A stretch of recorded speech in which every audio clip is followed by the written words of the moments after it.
Olá, iniciamos mais um Pergunte ao Doutor. Hoje nós vamos falar um pouco a respeito de justiça e fé aqui na companhia do Dr. Ellison. Doutor, gratidão pela participação conosco. Boa tarde. Toda vez que eu venho aqui, eu sinto que eu estou em casa, porque eu privei da amizade do Carlos Henrique, a quem Batatais ficou devendo muito, não é? Não só ele, como a sua família, ao Major, ao seu Antônio e a todos os seus. Então, toda vez que eu venho aqui, eu tenho que reverenciar a memória do Carlos Henrique e dizer a vocês que eu estou muito feliz de dar mais uma entrevista para a educadora. A educadora mora no coração da gente. Sem sombra de dúvida, doutor. E tema escolhido para hoje, Justiça e Fé. Uma conexão interessante aí, não é, que a gente vai tratar com a participação dos nossos espectadores. E a gente lembra que no Pergunte ao Doutor você pode interagir com as nossas redes sociais, saber do tema antecipadamente, mandar sua pergunta pelo nosso WhatsApp 999962050 ou pelas redes sociais. E vamos começar com a participação dos espectadores. Vamos à primeira pergunta. Existe uma forma de justiça que seja universal, independente de crenças religiosas, doutor? Pode ser que exista, mas eu não acredito. Porque todos nós, quando nascemos, via de regra, nós já prestamos uma homenagem ao Criador. E pela vida toda, hoje menos, mas antigamente mais, em cada gabinete de juiz, ou de promotor, ou de advogado, sempre tinha uma imagem do Cristo Redentor. Então, se confunde muito, muito mesmo. Há países, então, não é, no Oriente, por exemplo, que a fé está acima da política. E muitas vezes soa estranho, justamente porque a gente tem uma cultura diferente, tem outros critérios religiosos na nossa cultura. Então, às vezes a gente olha algumas posturas e estranha, da mesma maneira que eu acho que a gente também, não é, parece estranho para alguns povos. Claro, quando a gente vê, né, uma pessoa com trajes muçulmanos, a gente chama atenção, é claro, porque nós não estamos habituados a isso, né? Mas eles levam a fé em todos os lugares. Um exemplo disso é o Salah, grande jogador de futebol, hoje jogando na Inglaterra, que as pessoas percebem o comportamento dele dentro de campo, porque ele está sempre reverenciando a fé dele. Deveria ser também conosco, que somos cristãos, não é? E que deveríamos reverenciar a nossa fé, porque a fé remove montanhas. Vamos à participação de mais um espectador. A justiça baseada na fé pode ser imparcial para aqueles que não compartilham da mesma crença, doutor? Não só com a fé, mas infelizmente a nossa justiça tem venda nos olhos. Por quê? Porque, na verdade, ela não enxerga tudo, não é? E essa imparcialidade que nós cobramos todos os dias da justiça é porque nós acreditamos que a gente tem que abrir os olhos dela para os acontecimentos. Eu sempre digo aos meus clientes que o primeiro advogado dele é ele mesmo. Ele é o seu primeiro advogado. O segundo é o profissional que defende. Então, essas pessoas já estão alertadas, quando vão me procurar como advogado, de que ele é seu primeiro advogado. Porque se ele falsear na defesa, a tarefa do advogado fica completamente complicada, não é? Então, eu acho, e nós já tivemos exemplo disso, que nem sempre a justiça é imparcial quando ela se confunde com a religião. Principalmente quando se tem aí um radicalismo, né? Então, quando a gente pensa, por exemplo, nos períodos inquisitórios, não é? Você tinha aí um fechamento religioso radical e por isso você comete excessos. Sim, nós tivemos, né, a Idade Média foi terrível, né?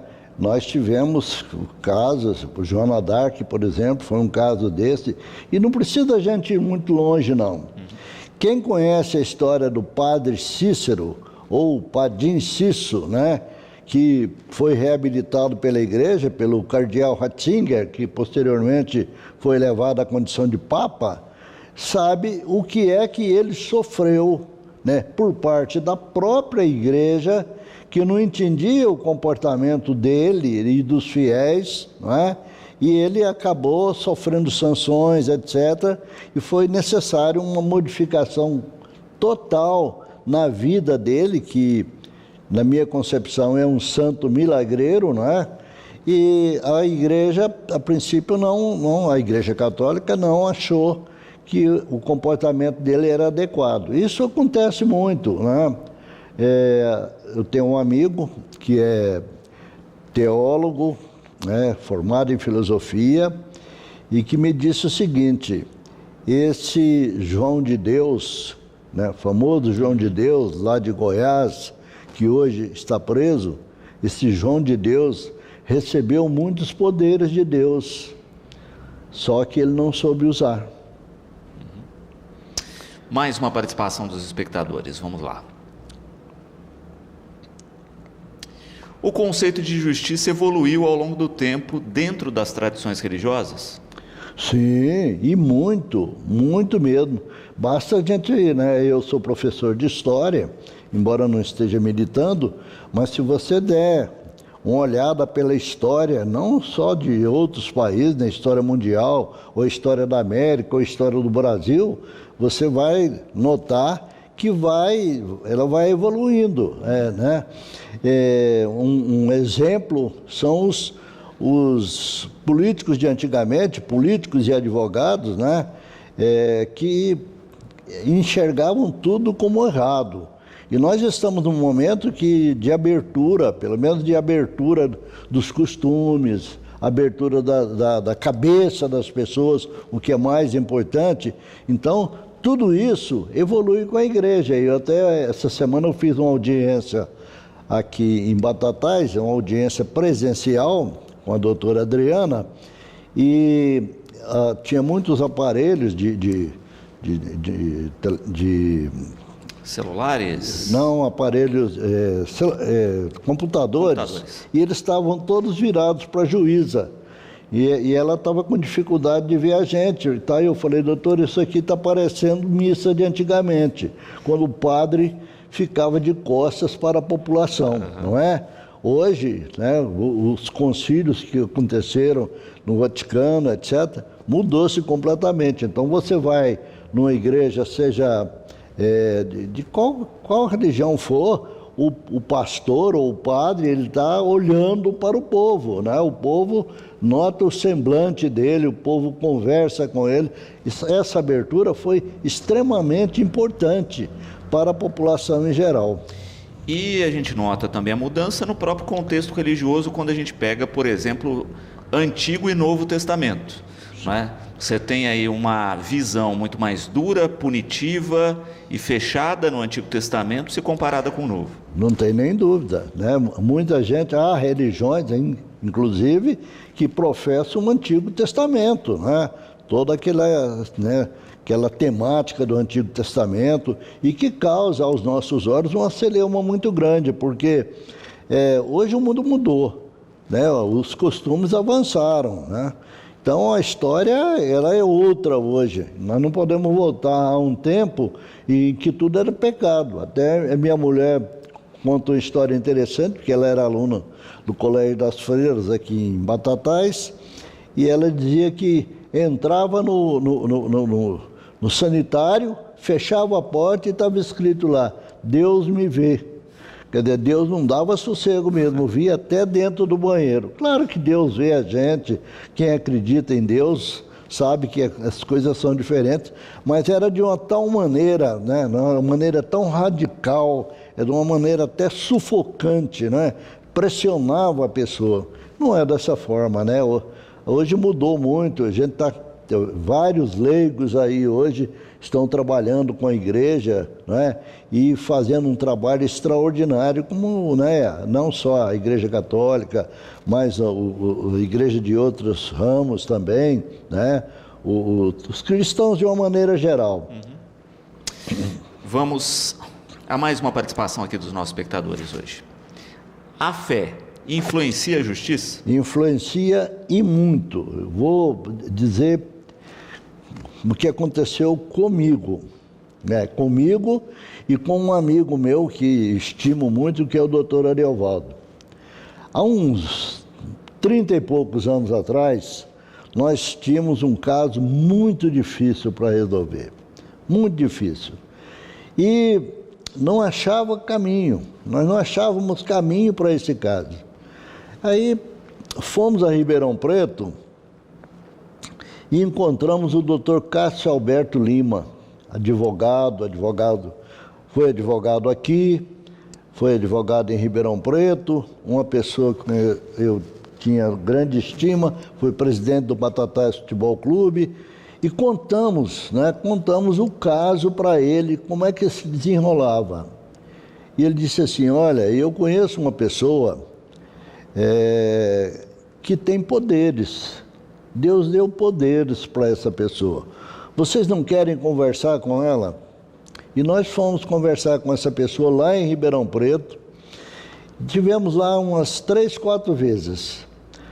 Na última vez que nós estivemos lá, essa pessoa, parece que estava até em transe, disse assim: a solução é essa. Era um caso de uma senhora que estava sendo processada, acusada de aborto, né? Isso há 30 e tantos anos atrás, e essa pessoa disse para a gente: ela não estava grávida, ela estava com um tumor no organismo dela.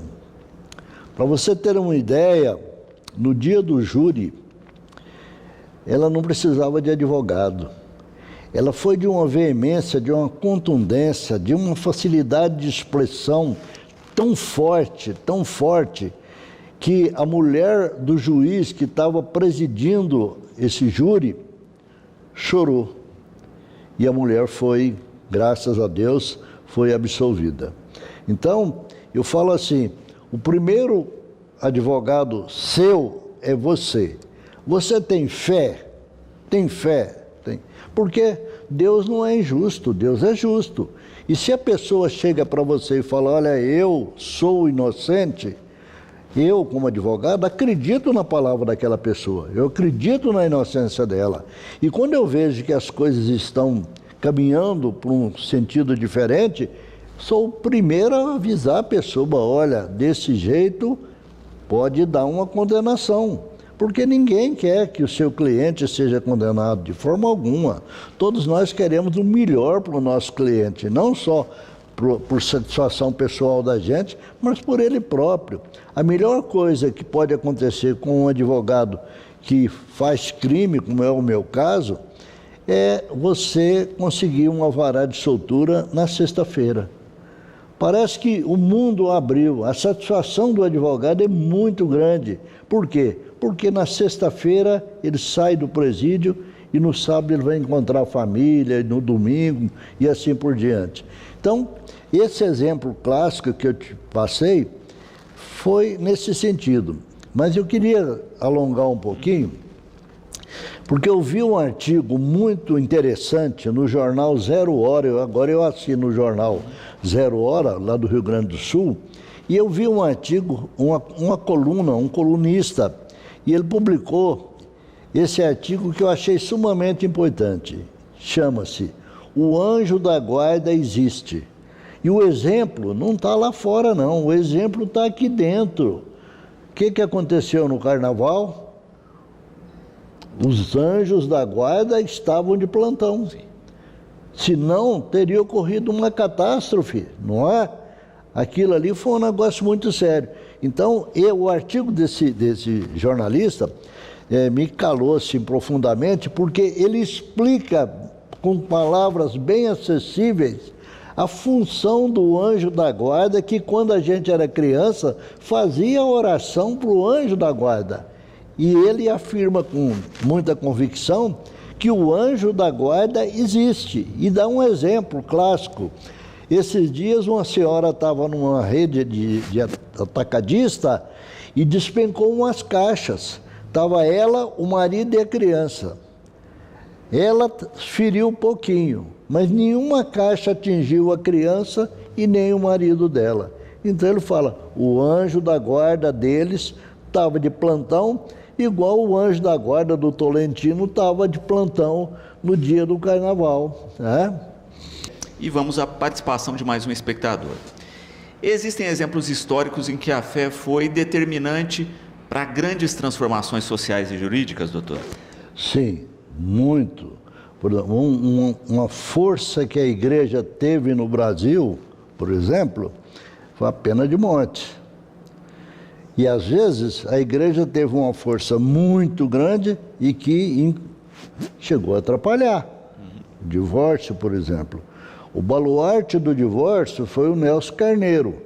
O Nelson Carneiro lutou, era um político baiano, mas radicado no Rio de Janeiro. Ele foi deputado, foi senador, e ele lutou bravamente para poder aprovar a lei do divórcio, né? Então, já bem depois da separação da igreja do Estado, né? Muito embora, de qualquer maneira, nós somos um Estado laico, mas a fé aqui prepondera. Nós somos um povo religioso, né? De várias nuances de religião, somos um povo. Mas a fé, o direito, a justiça, eles influenciam a fé. E a fé, por sua vez, influencia o direito e influencia a justiça. Perfeito. Mais uma participação dos espectadores, vamos a ela. É possível alcançar justiça plena sem considerar princípios éticos e morais baseados na fé, doutor? Eu não acredito, porque a fé tem esse valor, né, intrínseco, né, a moral, né, e nós, qualquer profissional da minha área, por exemplo, ele certamente tem levado em consideração esse fator. Mais uma pergunta aí dos nossos espectadores, vamos a ela. Qual o impacto da fé na defesa dos direitos humanos e na luta contra a opressão, doutor? Esses dias eu vi um menino que é hemofílico, e eu lembrei bem do Herbert Viana e fugiu o nome agora, do irmão do Herbert Viana. Herbert de Souza e que a gente marca aí a questão da primeira grande campanha que a gente tem ligada ao tema. Do Betinho. Tá? Então, foi uma fase esplendorosa. Abriu os olhos de todo mundo, não é? A pergunta, você formula para mim outra vez? Então, estava falando justamente isso, né? Da estrutura da fé como essa ferramenta de transformação ética e social, né? Isso. Quando a gente cita isso, né, são figuras que impactaram, tanto quando a gente pensa no Betinho na campanha contra a fome, que é de uma questão ética e moral fantástica, né, de justiça social, mas também de crença determinante. Quando a gente liga muito fé à religião, especificamente. Isso. Mas fé também é crença, né? Crença num mundo melhor, crença numa sociedade melhor. E é interessante que tem pessoas que não têm religião e têm uma fé extraordinária. Eu me lembro bem de uma pessoa que na casa dele estava em todos os cômodos pensamento positivo. Certa vez, há um tempo atrás, a minha mulher colocava esses pensamentos dentro de casa. As meninas eram pequenas, ela colocava esses pensamentos para dar força para a pessoa, né? Esse caso aí que nós falamos, você vê, hoje, o padre Júlio Lancelotti. O Júlio, eu conheci na FEBEM. O Júlio era funcionário da FEBEM. O pai do Júlio, do padre Júlio, era almoxarife na FEBEM. E o Júlio começou na FEBEM, depois ele foi uma vocação tardia, como o Padre Eloy aqui em Batatais também foi uma vocação tardia, né? E o Padre Júlio despontou por esse amor fora do comum que ele tem pela pobreza, para ajudar as pessoas mais necessitadas, etc. Então é um dado muito importante. De transformação social mesmo prática, né? Vamos a mais a participação de mais um espectador. Como a fé pode contribuir para a construção de um sistema jurídico mais justo, doutor? Pois é. Eu acredito que um sistema jurídico justo não existe sem fé. Por quê? Porque a fé é tudo aquilo que nós podemos, né, fazer, obter, acreditar, crescer. Sem fé, nós não somos ninguém. A fé tem que preponderar. Eu tive uma certa vez um caso muito interessante, já há muitos anos, de uma senhora cujo marido teve uma acusação terrível contra ele, e eu fui o advogado e ele foi condenado a uma pena grande. E eu, nas minhas inseguranças jurídicas, né, quem é que não tem insegurança? Procurei por um advogado em São Paulo e coloquei ele em contato com a família, um advogado muito conhecido, por sinal, e faltando uns 3 meses para julgar o recurso meu no tribunal, mas com a presença dele para fazer a sustentação oral, ele resolveu deixar o caso. E eu fiquei muito aborrecido e procurei um outro advogado. Esse outro advogado pegou o caso, chegou a cobrar da senhora, mas faltando mais ou menos uns 25, 30 dias para a audiência do recurso, ele desistiu do processo, devolveu o dinheiro para minha cliente. Eu me lembro como se fosse hoje, eu estava dentro do fórum, no balcão, quando ele me ligou no celular. Eu fiquei derrotado. Aí parece que Deus deu força e eu procurei essa senhora, cujo marido estava preso. Falei, olha, eu não sei o que eu faço mais. Ela falou, o senhor vai fazer a defesa. Eu falei, eu não me sinto em condições de fazer a defesa. Eu sou até suspeito para fazer essa defesa, de tanto que eu gosto da senhora, do seu marido. Aprendi a admirar vocês. Ela falou, não, o senhor vai fazer a defesa. E eu fui. Foi muito interessante porque eu posei em São Paulo e de manhã eu fui lá para o fórum. E na porta, o fórum estava fechado. E eu fiquei na porta aguardando. Quando, de repente, chega um rapaz novo e estava chuviscando. E nós estávamos ali na chuva. Eu até coloquei uma reclamação num jornal a respeito disso. E o rapaz falou, o senhor vai fazer sustentação oral? Eu falei, vou. Ele falou, o senhor trouxe a beca? Eu falei, não, eu vou na sala das becas pegar uma beca para mim. Ele falou, eu vou com o senhor. E ele estava com o paletó dobrado, e eu desdobrei o paletó dele, ajeitei o paletó nas costas, e fomos nós dois. Fui lá, eu vesti a beca, ele me ajudou, e eu fui para a porta da sessão do tribunal, né, da Câmara, e aguardar a abertura dos trabalhos. Nisso chegou um desembargador, com processo nos 2 braços assim, já de beca, com uma calça, porque via por baixo, que era jeans, e com um sapato sem meia. E começou a xingar o Corinthians. Aí eu falei, assim, entrei na conversa, falei, doutor, nós palmeirenses... Ele falou, o senhor é palmeirense? Eu falei, sou. E o que o senhor veio fazer aqui? Eu falei, uma sustentação oral se o senhor deixar. Resumindo, eu não fiz a sustentação oral. Quem fez a sustentação oral foi ele. Ele que me ajudou. Eu até me emociono quando eu falo isso. Quando eu saí da tribuna, fui andando, os advogados que estavam ali todos ficaram de pé e começaram a me abraçar e disseram assim, um deles disse assim, doutor, isso aqui é uma câmara de gás. O senhor tirou gelo de pedra, doutor. O senhor não acredita o que o senhor fez hoje aqui. Eu falei, não fui eu, foi ele. É isso. mais a participação de mais um espectador. Vamos a ela.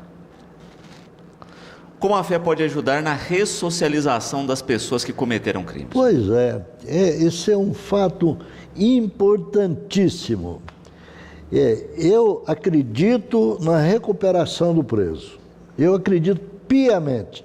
Você não sabe quantas pessoas eu conheço em Batatais, em Brodowski, em Altinópolis, na região aqui que eu advogo, totalmente recuperadas e úteis à sociedade. Até me lembro um caso aqui do doutor Zé de Almeida, que chegando no fórum, ele era juiz aqui, substituía na época o doutor Nicanor. E ele falou o nome de um preso meu que estava lá na cadeia. E eu falei assim, 8 anos. Ele falou assim, peça albergue que eu vou dar.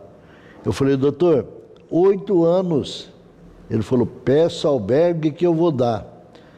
Eu falei, doutor, o promotor não vai concordar. Peça albergue que eu vou dar.